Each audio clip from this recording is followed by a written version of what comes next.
Everyone, I'm Sunanta from SNS College of Technology, Department of Mathematics. As the continuation of the lecture series in the topic Statistical Data Representation, in this video we are going to see frequency distribution, problem solving made simple.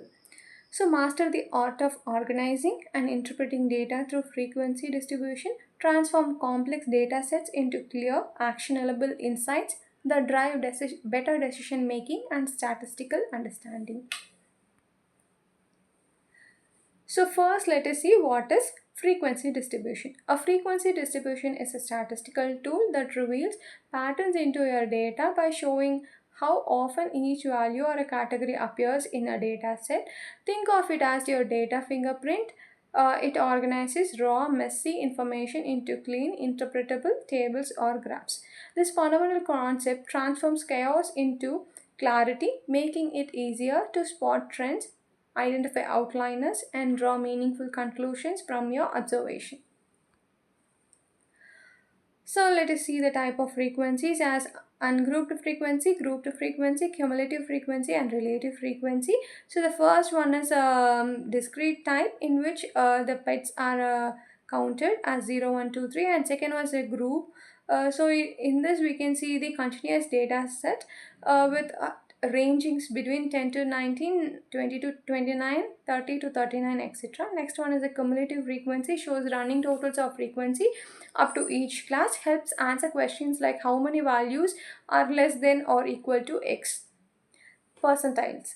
So the last one is relative distribution, so which expresses frequencies as fractions, decimals, or percentages of the total. So this makes it easy to compare different data sets or understand proportional relationships. Next is constructing a frequency distribution table, collect raw data. Next, determine grouping strategy. Third one is count frequency. Fourth one is the creating table. So gather your observations systematically. This could be test score from 100 students, customer satisfaction rating, or monthly sales figures. Next is decide whether to use individual values or class intervals. For large ranges, group data into 5 to 10 meaningful intervals. Choose boundaries that make sense of your analysis goals.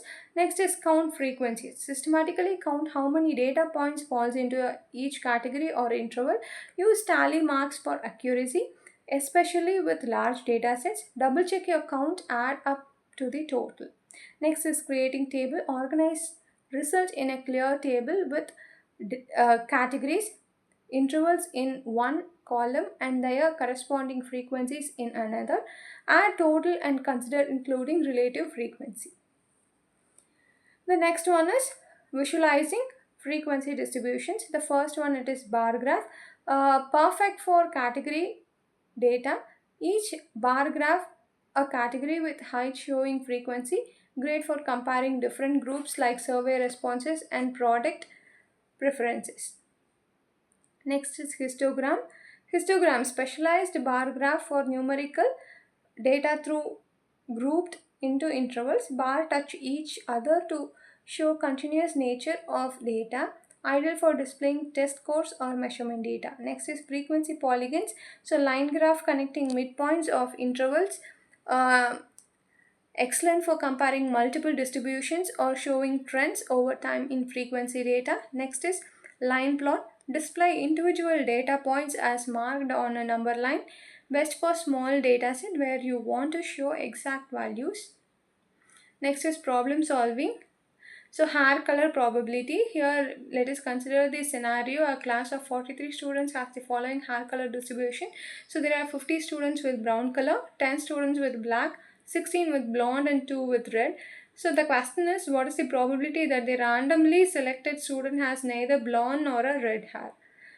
So first, identify relevant categories. So student with neither blonde nor red hair is brown plus black. Next, calculate the total. There are 16 blonde and 15 brown and 10 black, so which is 25. Find probability. 25 by 43, which is 58%. Next is cumulative frequency and quartile estimation. So understanding cumulative frequency. Cumulative frequency builds running total as you move through your data, creating powerful insights about distribution patterns and percentiles. Next is calculating mean and standard deviation from frequency data. Working with group data, when data is grouped into class intervals, use the midpoint of each interval as the representative value. The approximation method maintains statistical accuracy while simplifying calculation for large data sets. Next is mean calculation formula. So here the mean calculation formula is frequency into midpoint divided by total frequency. Next is measuring data spread. Variance and standard deviation quantify how much data point deviate from the mean. Higher value indicate more scattered data, while lower value suggest data clusters around the average. So example is, in a complaint analysis, the mean is approximately 6.62 complaint with a standard deviation 2.6, indicate moderate variability in complaint frequency across the sales team. Next is tips for effective problem solving. So first one is to identify data structure first. Second one is use systematic counting method. Third one is leverage visual analysis. Fourth one is master cumulative applications. Next is summaries and key takeaways. Data transformation: convert raw ungrouped data into meaningful interpretable frequency distribution that reveal hidden patterns and insights. Next is statistical mastery. Master table groups and calculations to unlock powerful problem solving capabilities across diverse analytical scenarios. Next is confidence building. Practice with real data builds expertise in interpreting statistics and making data driven decisions with confidence. Thank you.